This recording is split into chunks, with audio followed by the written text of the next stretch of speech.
Light means life. In winter, the days get short, don't they? The trees lose their leaves, animals hibernate, and the rest of us who haven't got the sense to do that grow lethargic, even energetic people. As the days, as we've been experiencing, grow longer, we see life start to return to the world. Snowdrops appear, they're going now, aren't they? But the crocuses, buds and blossoming blackthorn.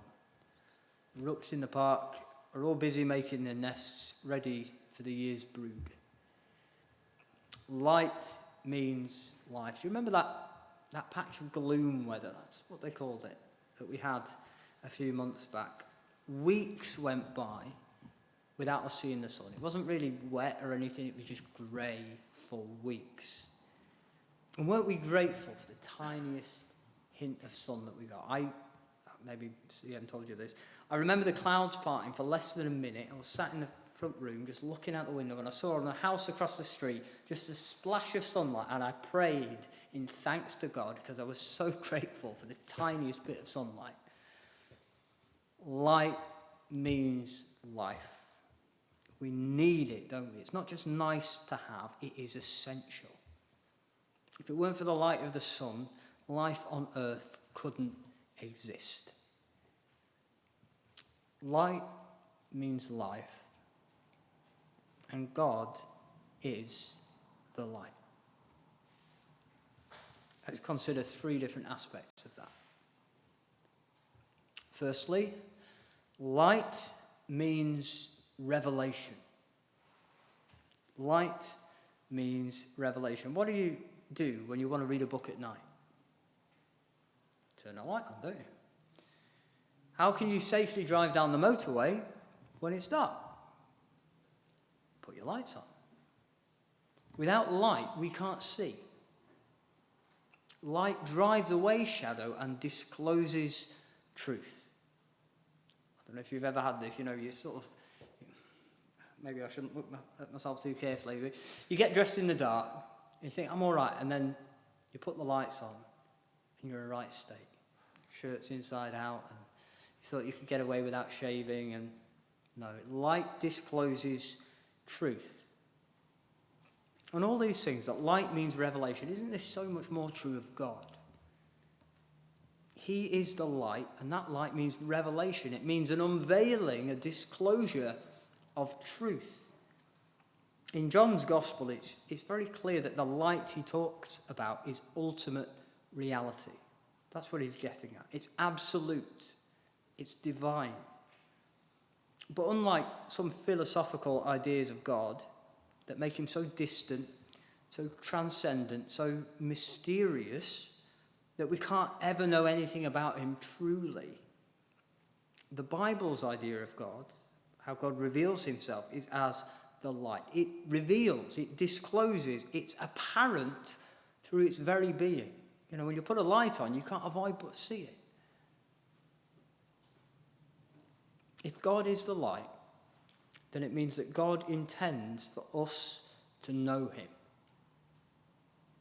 him. Do you realize that? He invites us into meaningful relationship with him, and that involves a mutual knowing. He doesn't want us to be left guessing as to what he's like. He wants us to experience him wholly and truly. So, as we read, the Word became flesh and made his dwelling among us. Jesus came, as we saw it in Luke's Gospel just last week, to make the Father known.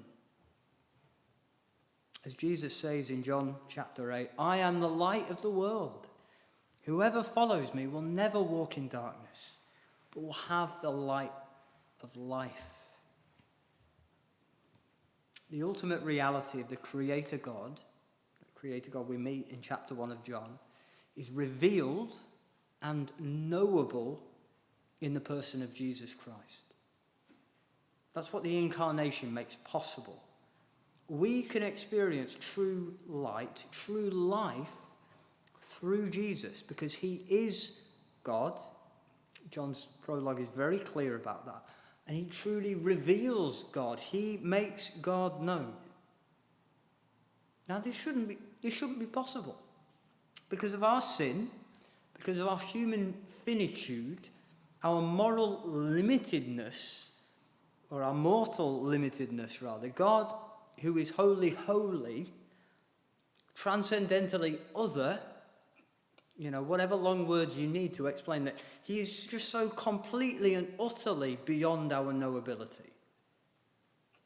Even if scientists or philosophers or experts could kind of work out some aspects of what God must be like, which they've done fairly well, some of them, he's so far beyond it, with no chance. Our minds are not big enough to take him in. As Isaiah says, the Lord says in Isaiah, my thoughts are not your thoughts. As the heavens are higher than the earth, so are my ways higher than your ways, and my thoughts than your thoughts. I don't know if you remember sitting in school. For me, it was usually in maths class. I wasn't good at maths. The teacher was trying to explain something to you. Maybe it was a foreign language or something, trying to explain some grammar rule or something. And it seems crystal clear to them, but they keep explaining it, and it's like they're speaking another language, even if it isn't a foreign language class. And you haven't the foggiest idea what they're on about. It just doesn't click. That's what our knowledge of God should be like. It can't even be taken in when it's carefully explained. Like, someone could take you through it all from start to finish, and you just don't get any of it. It's like a flea trying to understand nuclear fission. Now, I don't know about you, but I don't properly understand nuclear fission, but I at least understand some of the concepts involved. I kind of know roughly what it means as opposed to fusion, What chance has a flea got? They're not even remotely operating on the level where they couldn't understand the most basic of the concepts involved. That's what it should be like for us, mortal men and women, knowing God. But God is the light. And the light has shone in the darkness. It's like on one of these dark nights, and you just look up and you see the Hode shining there. And you can't miss it. You see it for miles around. Coming in from Dalton, you just see the Hode shining there, don't you? You can't avoid it. God has revealed himself fully and truly in the person of Jesus of Nazareth. There was a man who walked around on earth who was God. And if you knew him, if you met him, you'd met the Father. Isn't that what Jesus said to Philip? If you've known me, you've known the Father. Because Jesus and the Father are one. No one has ever seen God, John tells us here in verse 18, but the one and only Son, who is himself God and in closest relationship with the Father, has made him known. Light means revelation, and we can know God. If we know God, we can know righteousness. If we know God, we can know wisdom.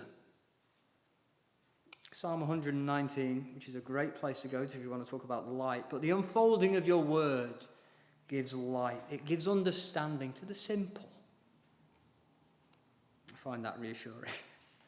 This dark, chaotic world can be made sense of when God shines light into it. And God does exactly that because he is the light. Secondly, light means rejection. Now here we're looking especially at chapter 3, if you want to have that open in front of you, although the idea is present in chapter 1 as well. Light means rejection.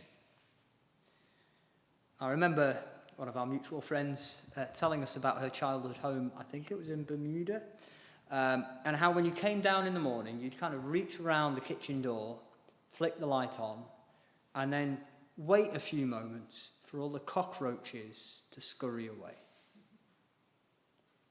There are those who can't stand the light.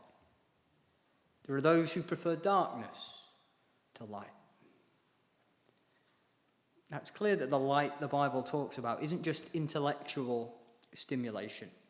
This light is moral light. Like when the Bible talks about wisdom, it's what you could call an ethical category. It's not only an intellectual category, it's an ethical category. Light means goodness as opposed to the darkness of evil. But this brings us, doesn't it, right into conflict with the greatest problem facing the human race, the problem of sin, the problem of evil, the reality of moral darkness. And even non-Christians call it darkness, don't they? Some atrocity, and so they say this is a dark day. They acknowledge this. Light means goodness, dark means badness. But in his first letter, so I do mean John, or 1 John now, John says, God is light, and in him is no darkness at all. That means there is no evil in God. There's not a hint of it, not a rumour of it. He is pure light. That's what we mean by holiness, doesn't it? Righteousness and glory. That glory that John says we have seen. You know, he was there on the Mount of Transfiguration. He saw the glory of Christ. He saw the light of Christ shining out. And so he's writing about what he's seen. That's God. But apart from God's grace, we love darkness. You just look through human history, and it can make for dark reading, can't you? You know, in some ways, we seem to be in a very dark phase of history at the moment. You know, we love darkness. We're like those cockroaches, and we thrive in darkness because in darkness we can do what we want without a sense of shame or a fear of discovery. And there have been many of us throughout the history of humanity who would have done things if only we thought we could have got away with it. It's like when you see these celebrities doing their tearful confessions on television. More often than not, it seems, they're not upset that they sinned. They're upset they got caught. You know, someone shined a spotlight, as it were, onto them, and they got found out. Light is terrifying because it means exposure. It means getting caught out. And then we have to face the consequences. So for all the beauty of the light, and like we're going to see in my next point, the light is beautiful. There will be those who reject it. This is something Christians need to hear for multiple reasons. Now, for one, I think we're prone to take it personally, aren't we, when people don't want to hear about Jesus. But it's reassuring in a way to know that it's not us that they're rejecting, not really. You know, if they slam the door in your face, or they hand back the tract, or they cuss you out because they don't want to be bothered by no God botherers. But they're not really rejecting us. They're rejecting the light. Because if we come to them with the gospel, that's what we bring. We bring the light of Jesus. We bring the light of light if only they receive it. If they believe in the name of Jesus, they have this light of life. And so if they don't want it, they're not saying no thanks to you. They're saying no thanks to light. They don't want the gospel to shine into the place where they are. As John says in chapter 20, verse 20 of chapter 3, for fear that their deeds will be exposed. And this isn't just people who want to carry on doing wicked things that they know are wicked. It speaks about those people doing wicked things who describe them and think of them as good things. You know, they might say that they are embracing a way of light, a way of love, a way of tolerance. But if they're rejecting the way of Christ, they are rejecting light, and they love darkness. For another, we need to see quite how starkly the Bible puts this distinction. We're dealing with our own hearts here. If we claim to have fellowship with God and yet walk in darkness, says John in his first letter, we lie and do not live out the truth. Because we all know this. Far too many Christians, or people calling themselves Christians, have understood the gospel of grace to mean that we can continue to dabble in darkness. We can play in the shade as long as we stay out of the really dark places. Or perhaps that we can do terrible, hateful, evil things as long as we're doing more good and it kind of balances out. Or it more than balances out. Or it can't really be that bad if I'm a good person and I'm doing it. This is the logic that allows the use of pornography to be rampant among even Bible-believing Christians. This is the logic, when followed to its conclusion, that allows the abuse of women and children, that causes pastors and the heads of Christian charities to embezzle funds or molest the people that it is their job to care for. This is the kind of the logic of self-justification, isn't it? That is darkness, but there's still more light than darkness. But the Bible doesn't say, try and prefer light to darkness. It says, do you love darkness or do you love light? Because you cannot love both. No man, Jesus said, can serve two masters. You will love the one and despise the other. We cannot dabble in darkness. If we dabble in darkness, we're of the darkness. We love darkness. We must be lovers of light. We need to remember that Jesus coming into the world is a cause of conflict. We don't need to go looking for conflict. That's not how we should evangelize. Go and look for trouble like you're bruising for a fight. But we need to be aware that Jesus coming is a cause of conflict. He said himself, didn't he? Do not suppose that I've come to bring peace to the earth. I did not come to bring peace, but a sword. That's Matthew 10. John 1 verse 5, it said, the light shines in the darkness and the darkness has not overcome it, has not comprehended it. It's conflict language. Jesus came into the world to conquer darkness. When you shine a light into a dark place, darkness is banished. Darkness is broken. Darkness is destroyed. It can't coexist with light. Where the light shines, it's light, it's not darkness. Shadow is where the light isn't shining, isn't it? Darkness is defeated by light. Darkness cannot overcome light. And just look at the way that Jesus brings victory over darkness. It's not by fighting fire with fire. It's not by giving in to darkness, but it's by the way of sacrifice. That's how Jesus overcomes. He allows himself, as it were, to be overcome by darkness, as if he's letting darkness swallow him so he can stick in its throat and choke it to death. As Jesus' coming was a cause of conflict, if we're shining his reflected light, if we're exhibiting light in a dark world, then we should expect to see some of that same conflict. And we can find courage to persevere, knowing that darkness cannot and will not overcome light in the end. In the end, Jesus will come with the sound of the trumpet, and it's going to be a bright day. But thirdly, light means restoration. Light means restoration. John said it in chapter 1, verse 4. In him was life, and that life was the light of all mankind. Light means restoration. I did this just earlier. You sit outside on a sunny day. I sat in the backyard, the sun was pouring down, feeling the warmth of the sun on your face, and you just feel well.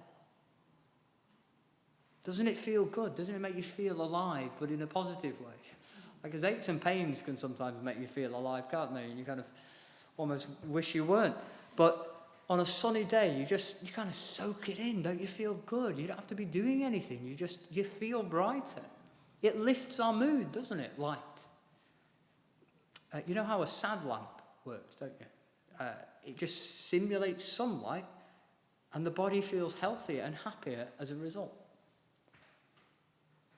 But the light that Jesus brings into the world is not only revelatory, showing who and what God is. It's not only to be rejected in a cosmic conflict with those who love darkness. The light that Jesus brings is a source of life. It means healing.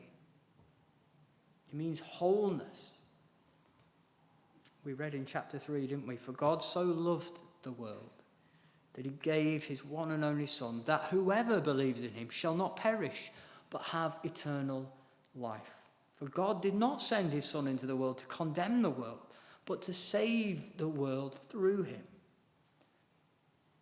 The gospel, the good news about Jesus, is not meant to wound us and cripple us and make us feel wretched and guilty all the time.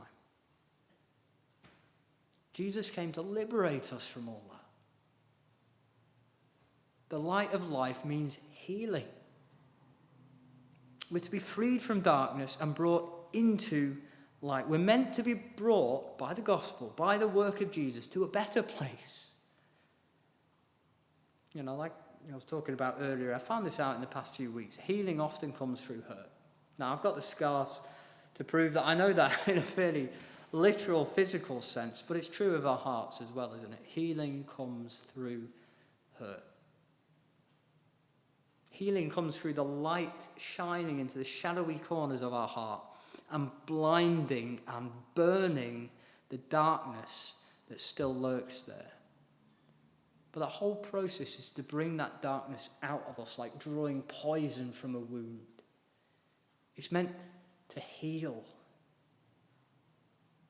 Just think, if you want a biblical example of King David, when he sinned with Bathsheba and had Uriah killed. David had surrendered to darkness. He's out on a nice summer evening, saw something he liked, and he went after it, even though that was another man's wife. So he lied, possibly raped, he'd murdered, and he'd done it all by abusing the power God had given him as king.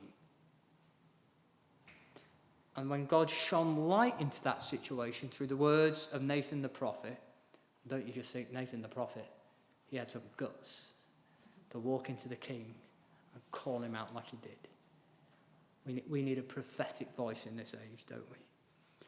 But when Nathan spoke, David could have doubled down on darkness, and it would have been less painful for him. There's other kings of Israel would do that. He could have had Nathan locked up or executed, and he could have carried on the way he was going. He had that power. He had that choice. But David walked into the light, though it burned him.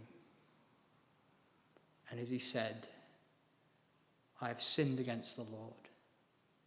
The light of revelation from God for him could be a light that brought restoration. As he wrote right in Psalm 51, cleanse me with hyssop and I will be clean. Wash me and I will be whiter than snow. Let me hear joy and gladness. Let the bones you have crushed rejoice. Hide your face from my sins and blot out my iniquity. Create in me a pure heart, O God, and renew a steadfast spirit within me. Do not cast me from your presence or take your Holy Spirit from me. Restore to me the joy of your salvation and grant me a willing spirit to sustain me. The way David was when he sinned with Bathsheba, God could have just left him in that mess, couldn't he? But God shone light into his life and David walked into it because that light would bring healing.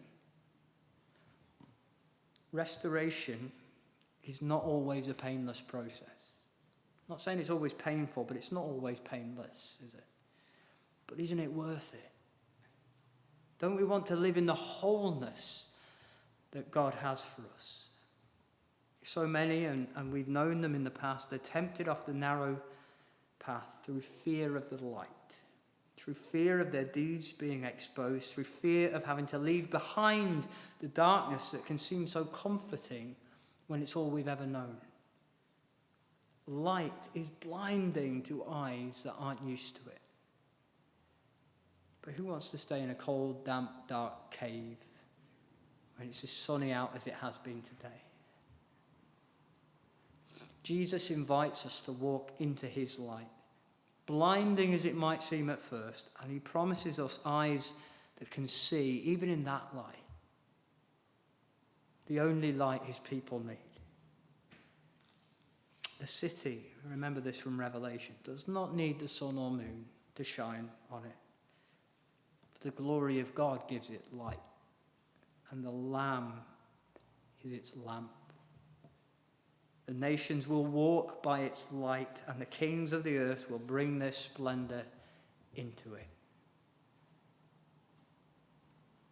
Light means life, and Jesus is the light. He is the ultimate reality who reveals ultimate reality. He is the one rejected by those who prefer darkness. He is the one whose light brings healing and wholeness, even when that same light can initially be painful for those who've been living in darkness all their lives. Jesus is the light. But let's close with this final thought. If Jesus is the light and he lives in us, then what does that make us? What's our purpose? What's our identity? Think of how the book of Revelation poetically depicts the 7 churches of Asia. It says lampstands, isn't it? As sources of light. You're probably all thinking this. Jesus said to his disciples, "You are the light of the world." In John 8, he says, "I am the light of the world." And then in Matthew 4, he says, "You are the light of the world." A town built on a hill cannot be hidden. Neither do people light a lamp and put it under a bowl. Instead, they put it on its stand, and it gives light to everyone in the house. In the same way, let your light shine before others, that they may see your good deeds and glorify your Father in heaven. As the moon reflects the light of the sun to give light on the earth, even at night, so we can reflect the light of Jesus. As we know God through his light, as we've been brought from the kingdom of darkness into the kingdom of light, as we experience healing and restoration by living in this light that is the light of life, so we can offer this to others when we walk steadfastly in this light. Let's sing our final hymn, 800.